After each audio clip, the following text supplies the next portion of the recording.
Decades ago, as Kasai neared high school graduation, her dad would often think back on her childhood and say, "Some people would say Kasai thinks outside the box, but I'm not even sure she knows there is one." While being raised in an active LDS family with a father who was later called as a patriarch characterized her childhood, Kasai Cronin has always had an adventurous spirit open to new ideas. The balance of that and being rooted in the gospel can be a great contradiction. But I try to minimize that now. Even if you have strong traditions, you can accept the new. While Kasai was attending a ward for the deaf 25 years ago, learning the ESL she now uses daily as an ESL interpreter at a Mississippi school for the deaf, she crossed paths with a deaf ASL missionary. Kevin had also been raised in the church, and the two met, married, and eventually had 6 kids. She 22, Miley 21, Liam 18, Tierney 16, Melon 15, and Kennelie 11. The church has continued to be an important part of their family experience in the small town in which they now live, located just far enough outside Jackson, Enos, that we don't lose water all the time, regarding the recent water crisis affecting the area.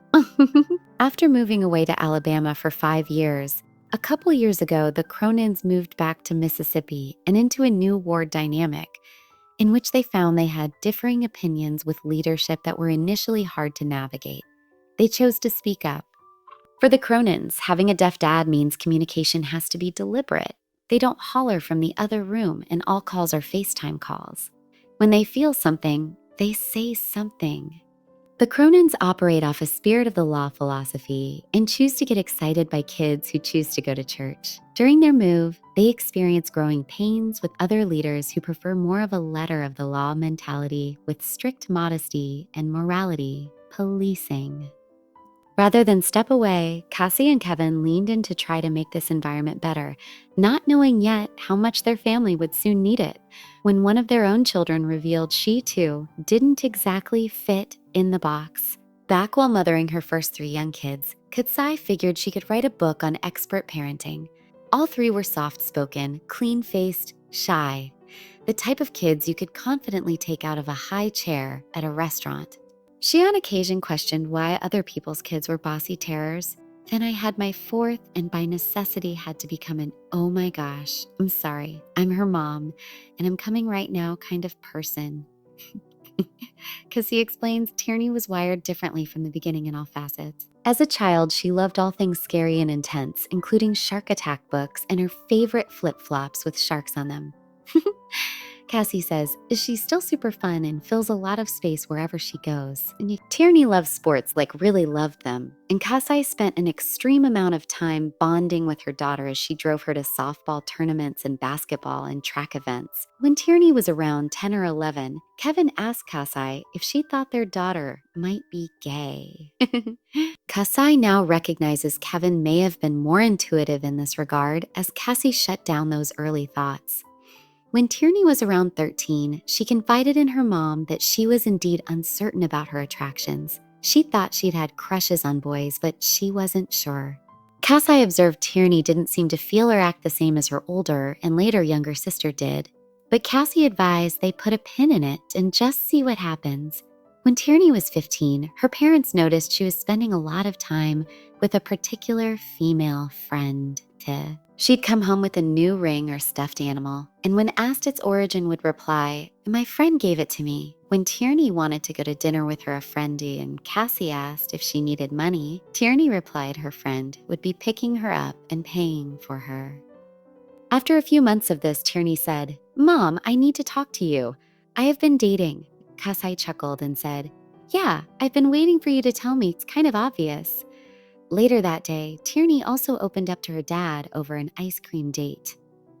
Cassie felt gratitude their daughter felt comfortable with both telling her parents without fearing being looked down upon and in pursuing a relationship in an authentic way. In a very short time, Cassie and Kevin had many conversations with each other and other supportive family members who all made rapid progress in understanding that they could support Tierney as they believe in a loving Heavenly Father whose gospel promotes hope and happiness.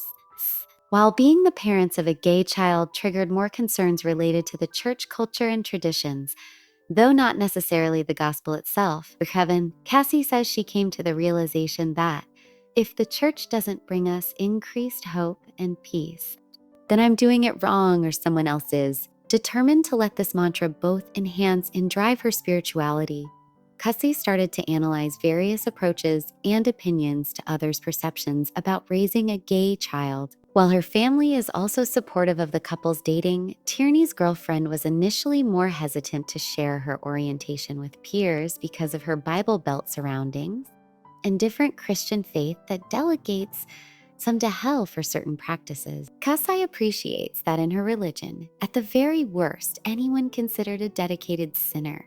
Not that she considers any of her kids as being in this category, would still achieve the lowest degree of celestial glory, which, according to LDS doctrine, is wonderful beyond imagination. The Cronin's oldest son had a brief marriage around the time Tierney came out, which was also instrumental in causing the Cronins to reevaluate religious presuppositions. As the LDS couple was married with a plan to be sealed in the temple as Sap from outside appearances, some would say they'd achieved something close to the ideal. But as the young couple lived with the Cronins, Cassie was a frontline witness to a toxic, difficult relationship that ended by necessity. In contrast, they simultaneously watched their daughter dating a girl, an LDS cultural taboo, but saw the sweet happiness in that relationship. Through this, Cassie has surmised, you can find happiness, health, and beauty in places you never thought to look. I've realized some of my goals are now much more primal for my children, in considering what is necessary on a human level to be able to function well. In the end, I want them to be happy, cared for, and to feel supported. During the pandemic lockdown, Tierney further surprised her parents by requesting a school and extracurricular change. Rather than continuing with her intense athletic commitments in the small rural Christian school she'd attended thus far, Tierney wanted to shift to singing and playing the guitar and other instruments, and to transfer to a nearby large public school where she'd audition for theater. Cassie says, "Is there a box? No." When I posted about her not playing her lifelong sports the next year, it was kind of funny because that got more of a surprised response than her coming out. I'm proud that she's grown and matured enough in her life already to make decisions for her own path, even beyond her sexuality. She's realizing, what do I want to invest my energy into to become what I want to become? I love her example that we have these things inside of us that we might not tap into if we're not willing to try something new and go to new places to discover who we are. Because of this part of her personality, we all get to have these adventures with her. Tierney ended up landing the lead in the school play, and when her school's production advanced to state, she was personally named as part of the regional all-star cast. She is still dating her girlfriend 16 months later. When Tierney came out, Kasai was her Ward's Relief Society president. Since their son Liam has gone on a mission where in the MTC, he was one of the trainees in his class who was unfazed and supportive when their Spanish instructor opened up to the class about being gay. Kevin has since taken a job in Boston where he has surprised his progressively minded colleagues as of the guy from Mississippi who shows up wearing a rainbow bracelet. The Cronin family are still part of the same ward, and they appreciate that their bishop has reached out to ask how they can make Tierney feel welcome. And no one has been confrontational or contentious about Tierney's orientation or attendance at events, SY, girls camp, etc., that require bunkmates. Tierney recently did attend FSY and had an intense spiritual experience she was eager to share at the first opportunity she had to bear her testimony. Over the pulpit, she told her ward she went into FSY wanting to know if she was really loved by her Heavenly Father, as is. Tierney reported that she received a testimony that, "He loves me, he still communicates with me. He hears my prayers. I'm not cut off at all." The entire Cronin family has shifted their beliefs to center on the personal relationship they each can receive with divinity and the foundation that comes with that. Kasai says, FSY was a turning point for my daughter as she received a personal testament that she has a place and is valued.